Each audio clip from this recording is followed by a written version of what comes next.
Hello there, Aries. Welcome to your reading. First of all, when I was shuffling out the cards, I see this bell, and it's huge. It's a really big golden bell, and it has like a little bit of a stand, so it's kind of hanging on the stand. And I see mountains on either side of it, and somebody comes up and rings the bell, like they pull a string, and then the bell I guess wobbles back and forth, and then it makes a ringing sound, a huge ringing sound. And then it zooms out, and there's like the ocean, and I see a bunch of dolphins just kind of gliding across the water, going towards the bells. So that's the message, that's the image that I was getting. And instinctively, the message that I got was, dolphins are really, really smart animals, and they know how to communicate with each other. And the fact that they're all converging and moving in one direction towards towards something that's guiding them towards the bell. And bells in general usually signifies to me messages, communication, and especially it's a signal that something is coming in, somebody's coming in, some messages are coming in, and things like that. So I feel for many of you, if you have been waiting around for a situation, the bells signify to me that it's going to get resolved, and there's going to be communication regarding whatever it is that's weighing heavily on your mind. So first of all, from the spread, what I feel is there's a love connection here. And I do feel like an Aries dealing with another fire sign. Okay, so an Aries, Sagittarius, Leo, and another Aries. And what I'm just getting, all zodiac signs aside, what I'm getting here is I feel like somebody was really, really dragging their feet, and they have made you wait for a very long time. And I feel like, you really, really love this person, you care about this person. And it's just the situation dragged on for so long. And while they made you wait, it's not exactly like you were staying still waiting for them. Life moves forward, and you were distracting yourself with other things. And whenever they, decide to come around, then you would engage with them in conversation. But it just seems like there was a situation that really didn't get off the ground. Like it just didn't have the chance or the opportunity or whatever circumstantial, whatever circumstances surrounding the situation, it was not able to get off the ground. And I feel almost like many of you feel like, if the person comes around, I'm still going to give it another try. I'm still going to fight another day. I'm still willing to invest my all into the situation. So I feel like you care about this person. And some of you might have even, really loved this person. And what I'm getting is I feel like this person is either intimidated by you, or they're dealing with trust issues where they're not able to give you their heart, or they feel a little bit scared about engaging with you or connecting with you or being in a relationship with you. Okay, so there's some fear here that I'm picking up. And if this is a person that you're linked up with, like via social media, they're looking at your images, they're looking at your pictures, and they might feel like, oh wow, the Aries has a lot of suitors around them. You might, for example, if you're heterosexual and you're male, you might take a lot of pictures with a lot of women. Okay, these could be cousins, these could be friends, these could be co-workers, they could just be, platonic friends. But without the context, without knowing your personal life, and someone just scrolls through your social media and they see all these pictures of you and, the opposite gender, and they could jump to conclusions and think that you are not available, you're dating somebody, or you're dating a lot of people, or you're just, you're just dealing with a lot of people. So that's why they're a little bit skittish, okay? I'm also seeing some men. So for those of you who are women and you are dating men, I'm seeing some of the men looking at your social media, and I feel something like there's a very provocative energy. So I don't know if you are taking pictures that are a little bit provocative, like you're not wearing a lot of clothes, or you're wearing, like, you know, plunging necklines, and they're looking at that, and I feel almost like they're just kind of shocked. Okay, like they didn't expect that. I'm also seeing that for them. So if you're female dating men, the men are looking at your profiles or looking at your pictures, and I'm seeing a lot of chest, you know, like baring your chest or wearing clothes that are very revealing when it comes to cleavage, when it comes to things like that. And so it might be a little bit of a turnoff to them. I'm not saying not to do it. You do whatever rocks your boat. But I feel like if you're dealing with somebody and they're just kind of very distant, or, you know, after they connect with you via social media, they became a little bit distant, it's because I feel like they are very modest. I'm seeing somebody who is a little bit more conservative, a little bit more modest when it comes to their bodies, when it comes to, you know, sexuality, when it comes to like what to reveal to the public. So for example, they might even think that, you know, wearing a bikini and showing that to the world is not appropriate. So that's how modest they are. Or they might even feel like, you know, showing a lot of legs, or showing a lot of cleavage, or showing a lot of arms, like whatever it is, I feel like there's something about somebody looking at pictures of you, and then being a little bit kind of like, oh, I'm not really sure if that's appropriate. So that's what I'm getting. And then I also feel like if you're posting pictures with a lot of other people, they might hesitate, and they might even think that you're, you know, not, they might even feel like you're not single, and so they might not want to pursue things. This person is quite a catch in your eyes. I feel like you really like this person, and you like the fact that, you know, they're very serious minded is what I'm getting. Like they're all about, you know, they communicate very well. I feel like they're intelligent. They're very self-sufficient. They're very financially stable. They're a good person. Like it would be, you know, somebody that you want to take home to meet the parents. You want to bring around your siblings. You wouldn't mind bringing around your kids. Like it's someone who's very solid, who's family oriented. There's a sense of modesty about them that you find very refreshing. And I feel like this person is a very good catch. And that's why you're just like, if they engage with me, if they show me their intentions, or if they, come back, then I definitely would give it another go. But in the meantime, I definitely feel like, you know, you're not keeping yourself stuck just waiting in suspension for this person to make up their mind. So there is a slowness here. It can be a little bit frustrating. And I also feel like, you know, if someone makes you wait for so long and they're not giving you like clear, concise messages, or clear and concise direction or intentions, it can feel like the love is starting to kind of trickle out. Okay, it's like it's running low on love, it's running low on passion, but I feel like you're still willing to give this another go. I'm also feeling as well, for some of you, especially if you share children with you know, an ex, there are situations here where I feel we're heading into the holiday season. So if you're in a co-parenting situation, it can be a little bit complicated. My advice for you is, you know, don't be on the defensive when communicating with the ex.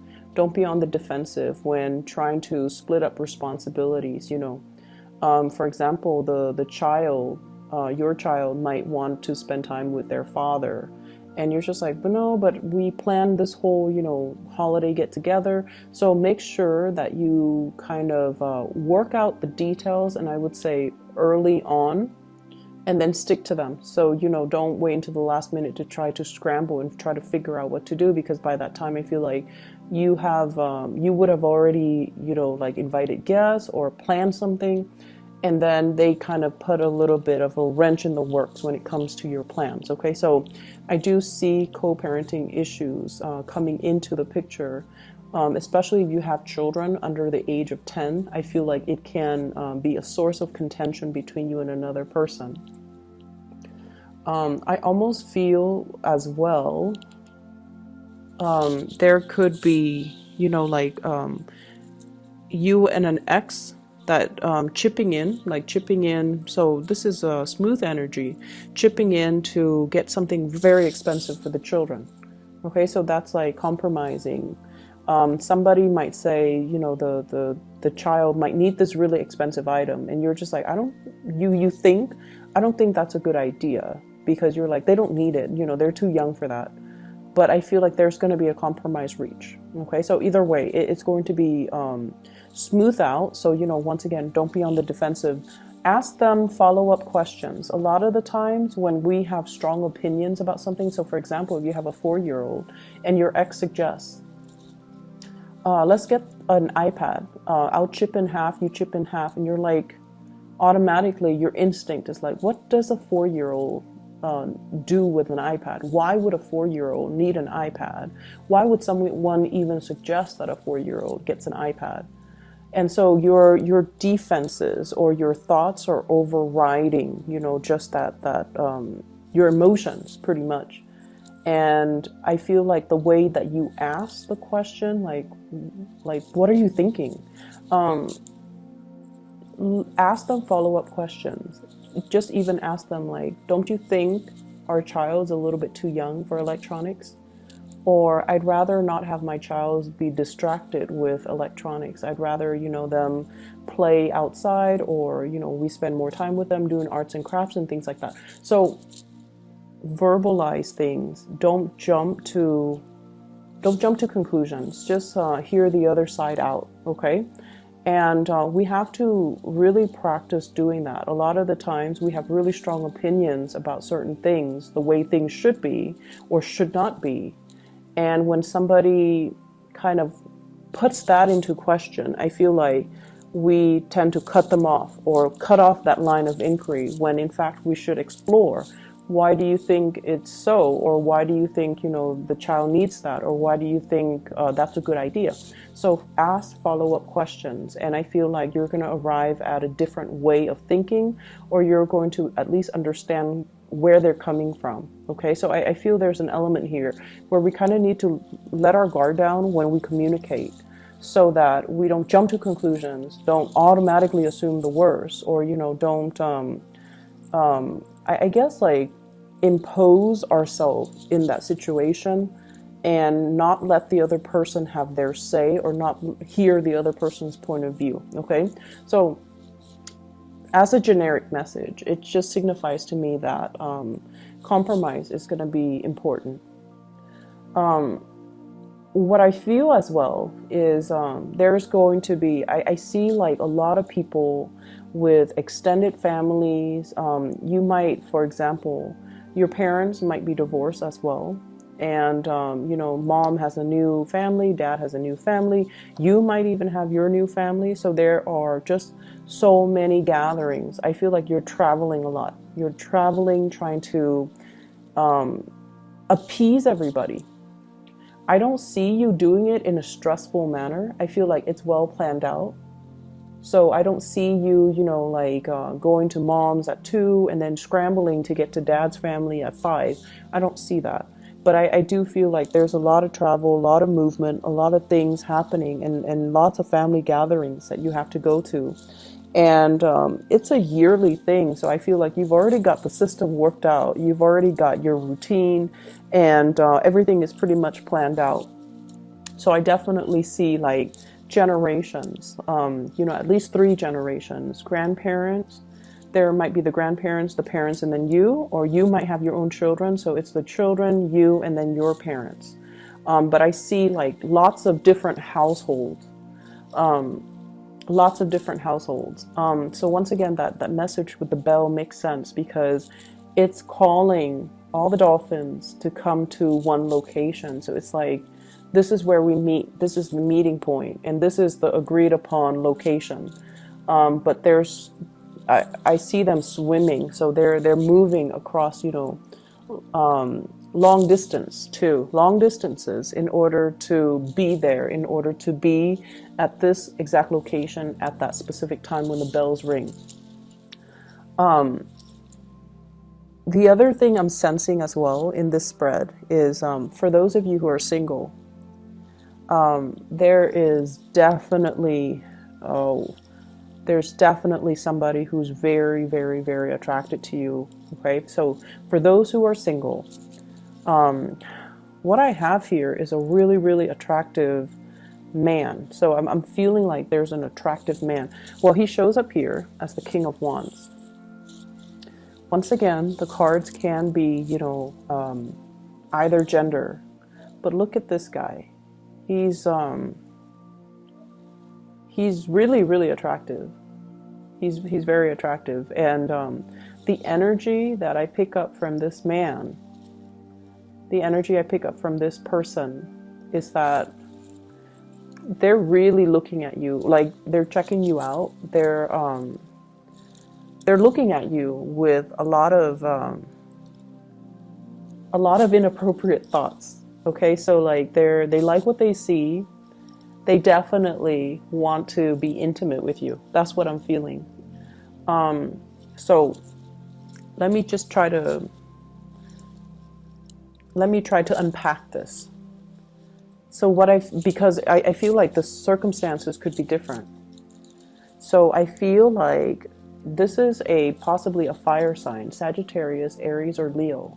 This is someone that is a little bit like outdoorsy. They like to do things outdoors. They like camping, fishing, shooting guns, even going to going hiking. They're very, very athletic, possibly, and they might be into sports. I also see somebody who likes guns. Like shooting guns outdoors or indoors or whatever it is.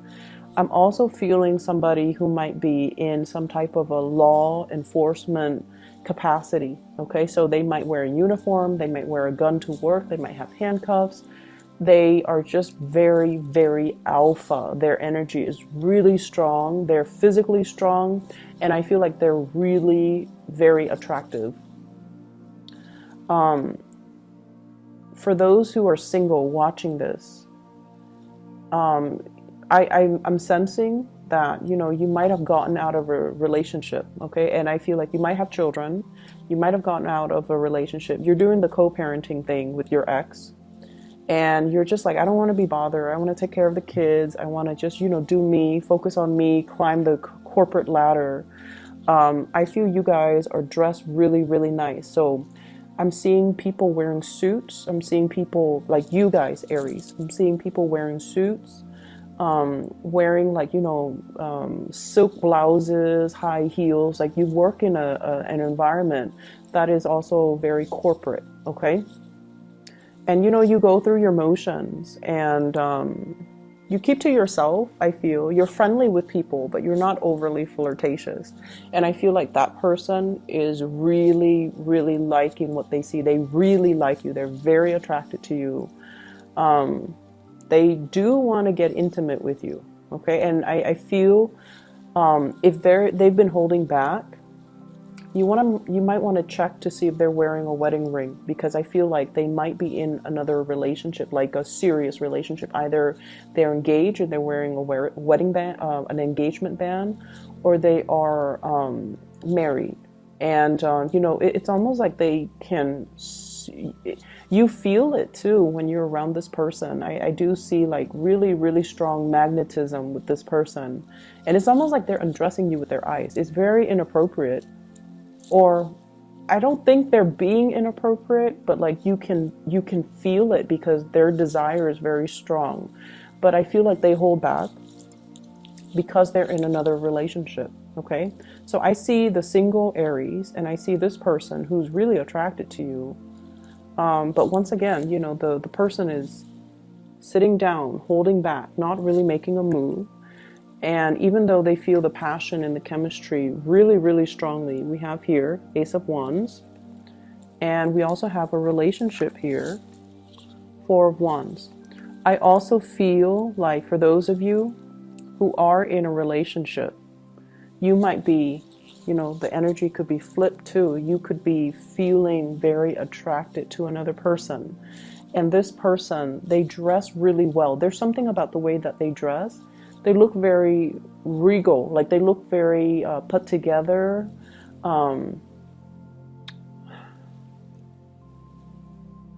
They're very like, especially it's almost like they look like a model. They look like somebody out of a magazine. They dress well. All their clothes are tailored. And everything fits perfectly right, the way that it should. Like they look really put together. And you're really attracted to this person. And I feel like they are attracted to you too. And there's like communication between the two of you. And I feel like the communication is very official in nature. This person is holding a falcon. And so I feel like they have really, I don't know why, but they have really, really high standards, okay? They're not just looking for a pigeon. The pigeon would signify like the communication back and forth. That is a little bit more mundane, a little bit more common. This is a falcon. This is a rare bird. This is a rare species. And this is somebody who likes the exotic, okay? So I feel like they are very, very picky about who they get involved with. And the Nine of Pentacles is usually the bachelor or the bachelorette. It's somebody who's single. And until they are 100% sure that they want to be with somebody, that's when they're going to stop being single. Okay, so it's like somebody with high standards. Their energy is a little bit like, I'll focus on me for now. And if whoever decides to come in, I'm going to, like I'll believe it when I see it. So they're not naive. They're not going to take things at face value. They've got lots of things they're focusing on. They're very financially independent. They don't need anybody to take care of them. And I feel like, they're just happy being on their own. And this is somebody that you definitely really like. And you want to bring home to, to meet the family. And so there is that element here about really strong attraction between two people. For some of you, I feel like you could be dealing with a Cancerian person. And then others, I feel like a very strong fire sign, Sagittarius, Aries, Leo. And so I feel like there's definitely somebody who's single, who's being looked at, who's being eyed by somebody who's in a relationship. So that's what I'm getting here. I see a lot of family things, but the family things will occupy a lot of your time. And then the flirtation, the attraction here, it is really intense and it is very, very strong. It's it's really, really strong. It's like jumping out at me where, there's somebody with a lot of pheromones, like they're emitting pheromones. And they want you to know how they feel, but I feel like, they're trying to do the right thing, and they're not trying to they're not trying to step out of the relationship. I feel like they're not purposely doing that, okay? So that is all that I have for you here, Aries. I hope the reading is helpful for you guys. And I wish you the very best for those who are celebrating, the Christmas and the New Year's. I should have the New Year's reading on time, I believe. But have a very happy holiday season, and I'll talk to you guys soon, okay? Take care.